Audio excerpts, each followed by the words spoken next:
Hello, I'm David Breeden. I'm the Senior Minister at First Unitarian Society of Minneapolis, and this is Coffee and Wisdom.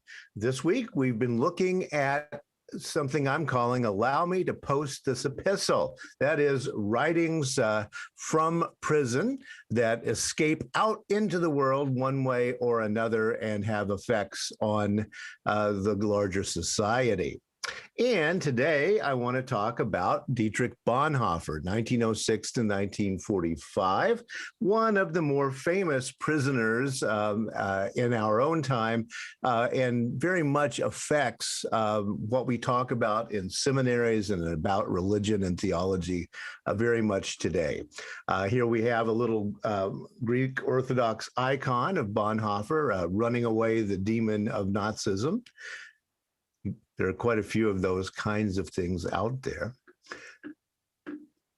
Most people, I think, know a little bit about Bonhoeffer. I do want to make a very quick pass through his life here. Bonhoeffer traveled to the United States in 1930 on a teaching fellowship at Union Theological Seminary, where he said, there is no theology here.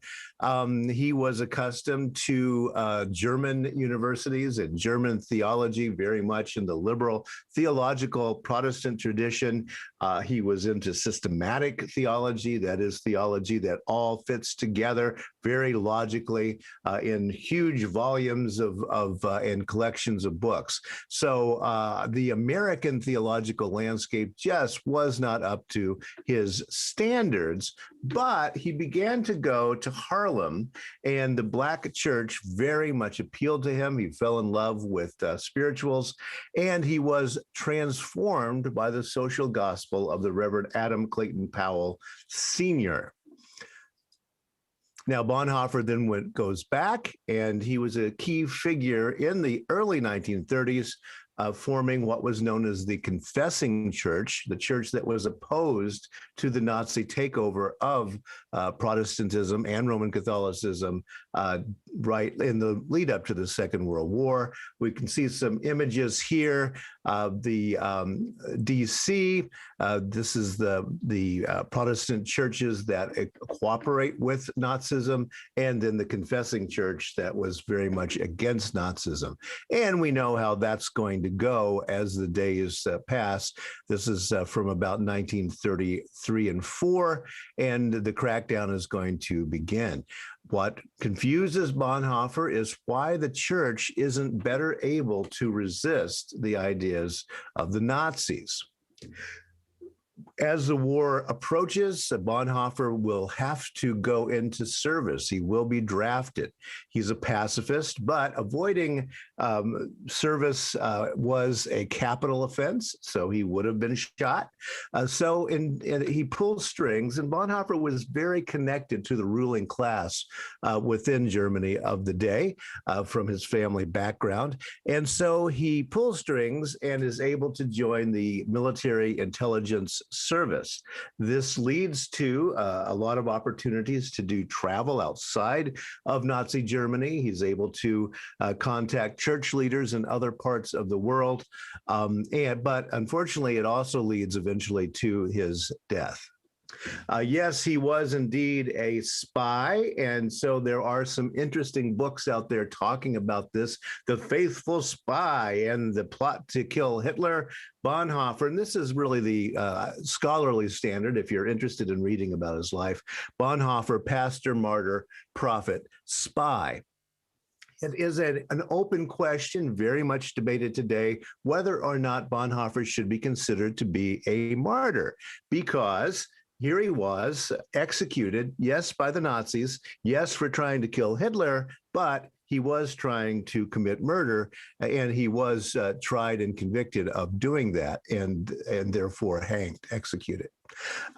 Several books that are out there: The Plot to Kill Hitler, Dietrich Bonhoeffer, Pastor, Spy, Unlikely Hero, and Bonhoeffer, the Assassin, challenging the myth, recovering his call to peacemaking, trying to reevaluate how these things work. How much did he know about the plot to kill Hitler, and when did he know it, etc. And is he really in some way implicated or to blame for the plot to kill Hitler? That did not work out, and the conspirators were all hanged, Bonhoeffer being one of those.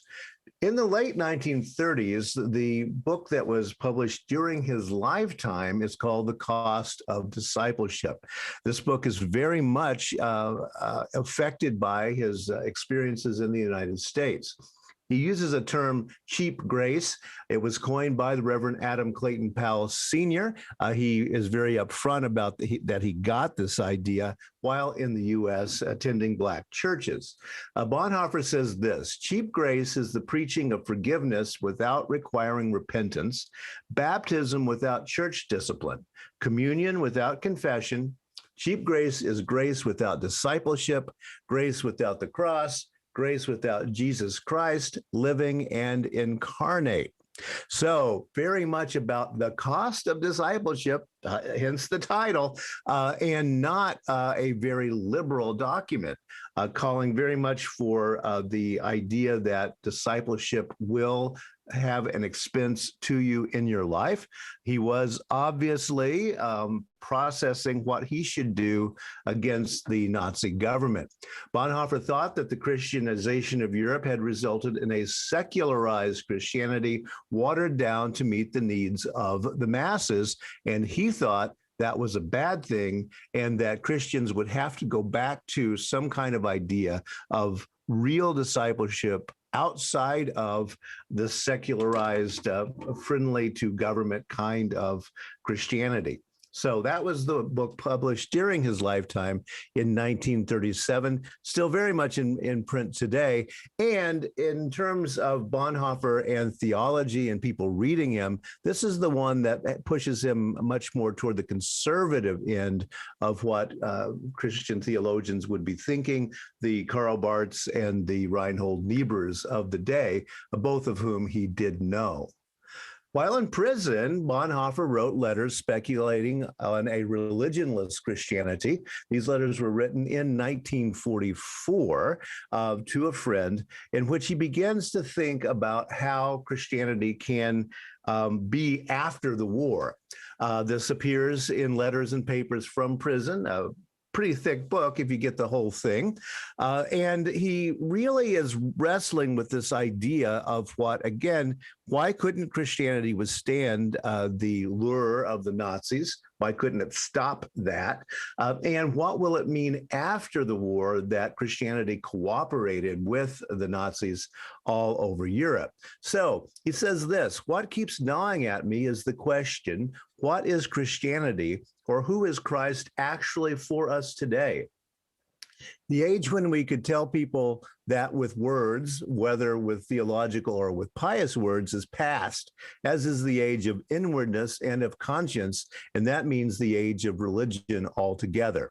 Now, see what he's doing. He is equating the Protestant liberal Christian tradition with an idea of inwardness, inward piety, and conscience, not social action. And he says that is done. That's not going to be what we do after this war is over. We are approaching a completely religionless age. People, as they are now simply cannot be religious anymore. Even those who honestly describe themselves as religious aren't really practicing that at all. They presumably mean something quite different by religious. Again, his idea that the Christianization of Europe had led to a watered down, secularized form of Christianity, a form of Christianity that is not able to in any way to resist Nazis and fascism and that kind of thing, isn't able to live up to the ideas of the social gospel that we've talked about quite a bit in Coffee and Wisdom. So how are we going to do religion in the future? And you can see why this still very much resonates with people today who are thinking about going into ministry. The questions to be answered would surely be, what do a church, a community, a sermon, a liturgy, a Christian life mean in a religionless world. How do we speak of God without religion, i.e., without the temporally conditioned presuppositions of metaphysics, inwardness, and so on? And in this, and some of his other writings, he definitely was reading Nietzsche and thinking about Nietzsche's idea of the death of God. As a matter of fact, and we've discussed this before in Coffee and Wisdom, there is a movement in the 1960s, in the mid-1960s in the U.S. called the Death of God movement. That is coming directly out of Bonhoeffer's ideas, even though I would suspect that Bonhoeffer himself would not have liked to be in part of that, because again, he does have this very traditional edge to him. But he is opening the question, what is a religion without God? Can we do away with metaphysics and inwardness, that conscience idea, and what would it mean if we were to do that? How do we speak, or perhaps we cannot now even speak as we used to, in a secular way about God? In what way are we religionless secular Christians? In what way are we those who are called forth, not regarding ourselves from a religious point of view as specifically favored, but rather as belonging wholly to the world?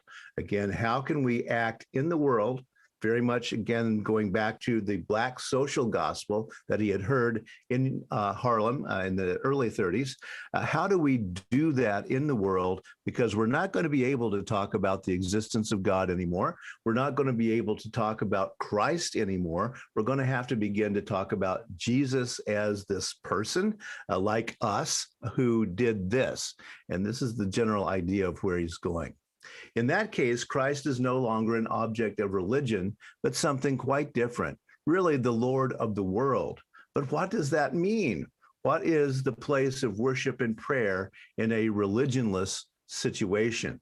So you see how he's asking these questions. He does somewhat answer them, but he didn't live long enough to really formulate this into a book-length argument. And therefore, these ideas are still very much open, and that's why he's such a hot topic at most liberal Christian theological schools today.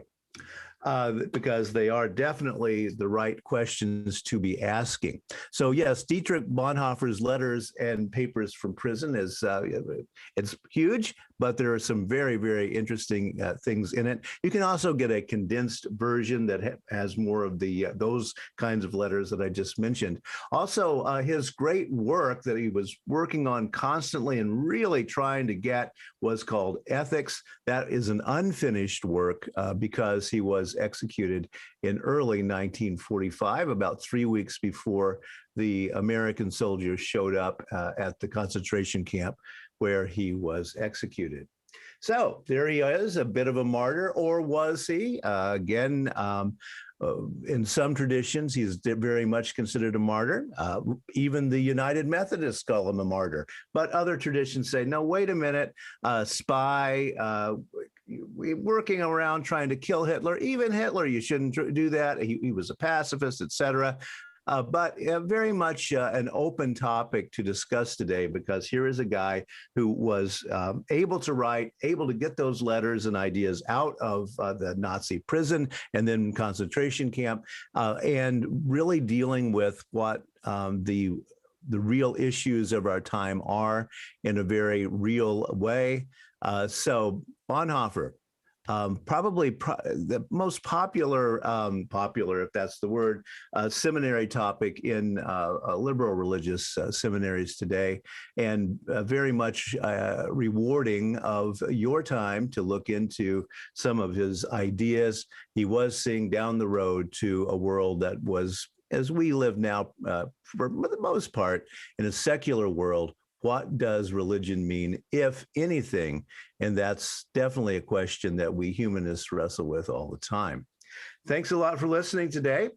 This month, our theme is commitment at First Unitarian Society. It's what we're going to be talking about. And this coming weekend, we're going to be hearing from Paula Cole Jones. She'll be doing a workshop on Saturday, all day, and then she'll be speaking at our assembly at 10:30 a.m. Central Standard Time on Sunday morning. She is talking about a new principle. Right now, the Unitarian Universalists have 7 of them. She's talking about an 8th principle that is up for a vote down the road, and that would be specifically about being anti-racist. So a very interesting person, and you will enjoy hearing from her. Thanks a lot, and we'll be back to conclude the work of the week tomorrow. That is epistles coming out of prisons. Thanks a lot, and I'll see you tomorrow.